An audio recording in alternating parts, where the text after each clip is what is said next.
April Fool's Day tax hike. Madam Speaker, just like him, this tax is not worth the cost. Let's go through the facts. There's been a lot of disinformation spread by the NDP Liberals and their friends in the bought and paid for media about the economics of the carbon tax, claiming that you get better, that you're better off by paying the tax. Here's the facts. Here's the facts. This is from the parliamentary budget officers from his office. Albertans this coming year will pay, on average, $2,943 per family, while they get only $2,032 back in rebates. That's a $911 net cost. In other words, they pay about a third more, 50% more than they get back. In Saskatchewan, the average family will pay $2,618 this coming year and get only $2,093 back, a net cost of $525. In Manitoba, they will pay $1,750 and get back only $1,250 for a net cost of $500. In Ontario, the average family will pay $1,674 and only get back $1,047, a net cost of $627.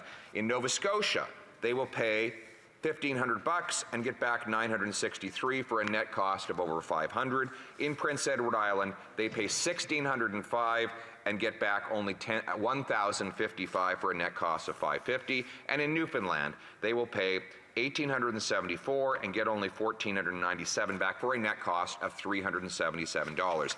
I dare the Liberal media, who've been pushing this disinformation, to contact the parliamentary budget officers, officials, and run all those numbers by him.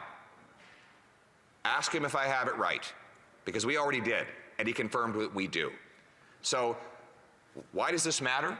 Because we have to stop the disinformation. The disinformation that has not only polluted the debate, but sent countless people to food banks as they cannot afford to pay their bills. The disinformation, which will grow in importance as the Prime Minister quadruples the carbon tax, and the gap between the cost of the tax and the rebate people get back grows massively, forcing more people to live in these awful tent cities and lose their homes, forcing seniors to choose between eating and heating as they shiver hungry in the cold in their modest homes. Madam Speaker, that disinformation is dangerous. It must be corrected, because the truth is that the carbon tax is just like the Prime Minister. It is not worth the cost. Only common sense Conservatives will spike the hike on April 1st, and after the carbon tax election, we will axe the tax. Let's bring it home. Parliamentary Secretary, the Government House Leader. Yes, Madam Speaker, I'm wondering if the Leader of the Conservative Party can explain, when he talks about the spreading of disinformation, I would ultimately argue he is the king of just doing that through social media. Why does the Leader of the Conservative Party instruct his members not to participate in political panels? So whether it's CTV, I was on yesterday, no Conservative around. I was on other CBC panels, no Conservatives around. It's an avenue in which Canadians can find out what it is the Conservatives are saying. But when it comes time to it, Madam Speaker, the Conservatives are nowhere to be found, because they know that there's more accountability when they're on those political panels. Why does the Conservative leader support absence for Conservative members on panels and public meetings? Leader of the Official Opposition. You can tell that Liberals are losing the carbon tax debate when they say that we all have to spend more time in the talking to the state-controlled media that covers for him. And we know that one of the reasons why the Liberals helped Bell raise the cost of cell phone and other services is because Bell owns CTV, which reciprocates with wonderful Liberal propaganda. Our focus will be talking to real people, folks who are struggling to pay their bills after 8 years of this Prime Minister doubling, this NDP Liberal Prime Minister doubling housing costs and now quadrupling the carbon tax. Real Canadians know the cost. The Liberal media can do anything it wants to try and cover up the fact that this is a tax grab and it is a scam, but we will go around the state-controlled media directly to the Canadian people, and we will share our message that we will spike the hike and axe the tax. Strathcona. Thank you, Madam Speaker, and I would like to thank the official leader of the opposition, or the leader of the official opposition, for his speech today. You know, today he brings up the idea that he's interested in Canadians, that he's interested in making life more affordable for Canadians. But we know that this member voted against a national school program. You know, he voted against our motion to take GST off home heating.